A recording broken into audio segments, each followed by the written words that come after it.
et il était spécialisé dans la cristallographie au rayon X et la les cailloux.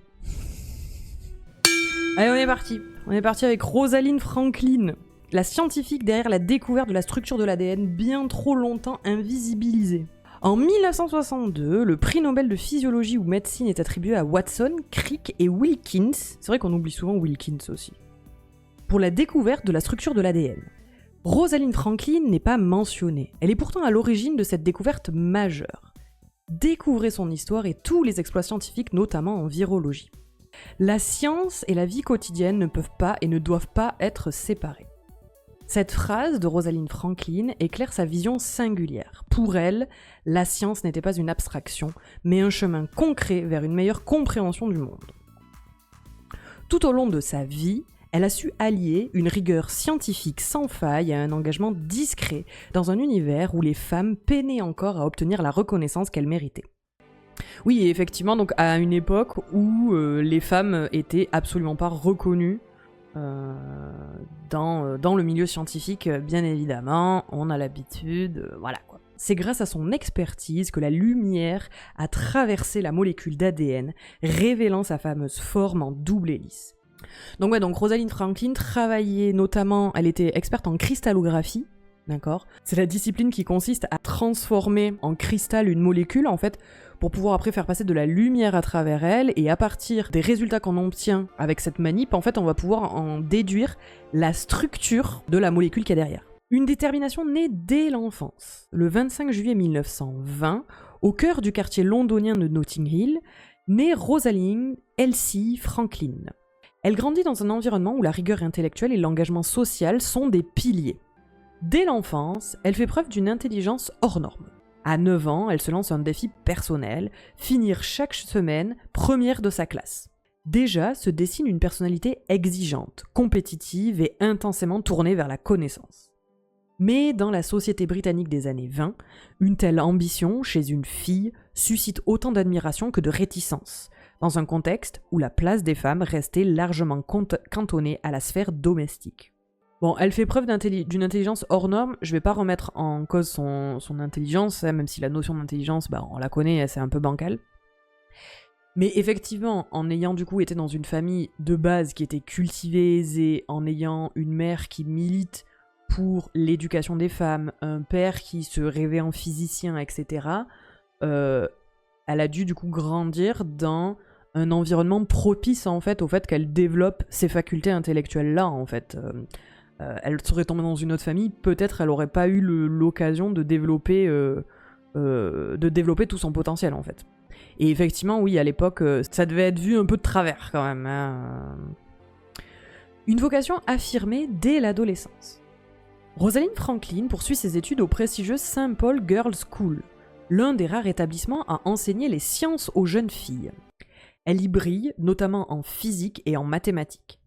En 1938, elle entre au Newman College de l'université de Cambridge, l'un des 2 collèges féminins de l'époque. Donc toute sa scolarité, en fait, elle a dû être que dans des écoles de filles, parce qu'à l'époque, c'était vraiment ultra séparé, quoi. Son choix de se spécialiser en chimie et en physique n'est pas encore courant chez les femmes. Ça l'est toujours pas, hein. En chimie un peu plus, mais en physique, ça l'est toujours pas. Et du coup, même niveau université, on aurait pu penser qu'arrivé à l'université, on remélange tout le monde, mais même là, non.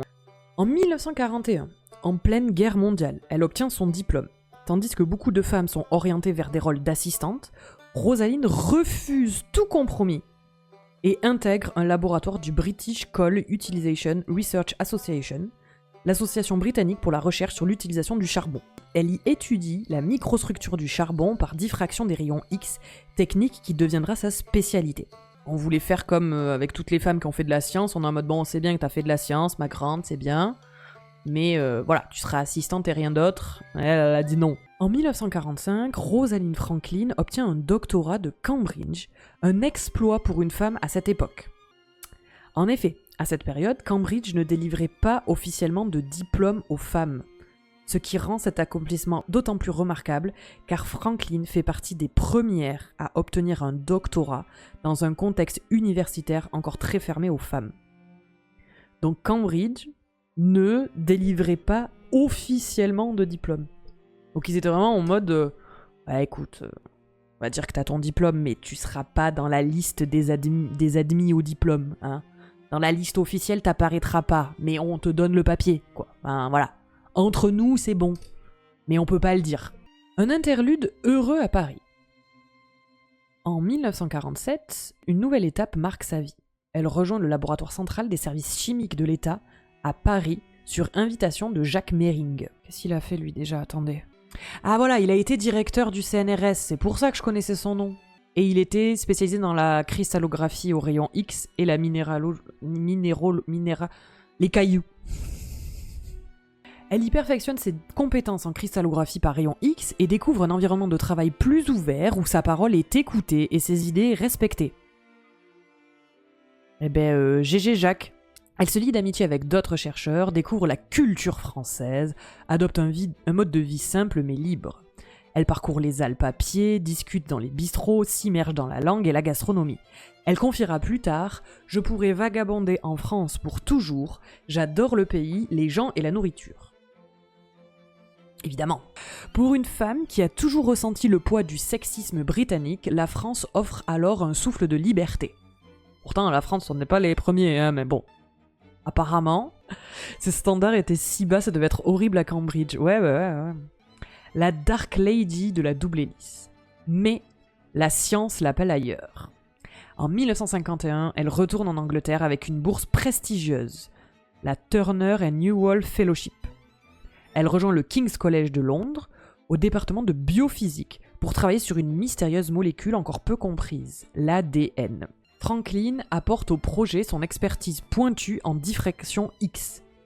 En quelques mois, elle améliore considérablement les images de l'ADN et capture l'une des photographies les plus célèbres de l'histoire de la biologie, le cliché 51. Cette image révèle avec une clarté inédite la forme hélicoïdale de la molécule d'ADN. On y voit des taches disposées en forme de X, révélant que la molécule forme une double hélice régulière. Alors oui, je suis comme vous. Moi, quand je regarde ça, je ne vois pas la double hélice. Non. Mais il y a des gens que oui. Cette image révèle la forme hélicoïdale de la molécule d'ADN, pas au premier abord non plus. Faut savoir lire ce genre de truc. L'espacement des tâches renseigne sur la distance entre les bases A, T, C et G, et leur symétrie suggère une structure très ordonnée. Rosalind Franklin identifie également deux formes distinctes de l'ADN selon l'humidité, forme A et B, et démontre que les groupements phosphates sont orientés vers l'extérieur. Effectivement, la double hélice, en fait, on a les bases qui sont à l'intérieur, parce qu'elles se font face, un A en face d'un T, et toute la structure de l'ADN en phosphate et en sucre se trouve à l'extérieur. Mais derrière cette réussite, l'ambiance au laboratoire est tendue. Franklin est la seule femme scientifique du département, et ses collègues masculins, notamment Maurice Wilkins, voient son indépendance comme de l'insubordination. En effet, Wilkins pensait que Franklin arrivait au laboratoire comme assistante sous sa direction.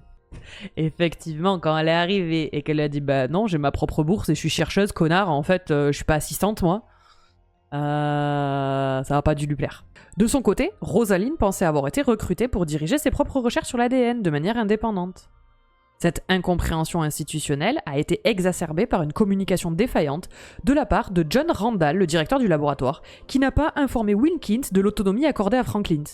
Non mais il y a rien qui va là en fait. Alors c'est sûr qu'en plus de ça, si le directeur du labo, il porte pas ses couilles et il dit pas les choses correctement, c'est sûr que ça va pas le faire. Les hommes, voilà, oui. Comment ça, elle est pas là pour faire le ménage et apporter les cafés? Bah ouais, non mais franchement... Wilkins n'a appris cette décision que des années plus tard, ce qui a contribué à des tensions professionnelles. Dans ce climat conservateur et misogyne, Franklin se heurte à un plafond de verre invisible mais solide. Bon, je crois qu'elle l'a bien vu, le plafond de verre, t'en fais pas. Hein. C'est dans ce contexte qu'un événement aux lourdes conséquences se produit.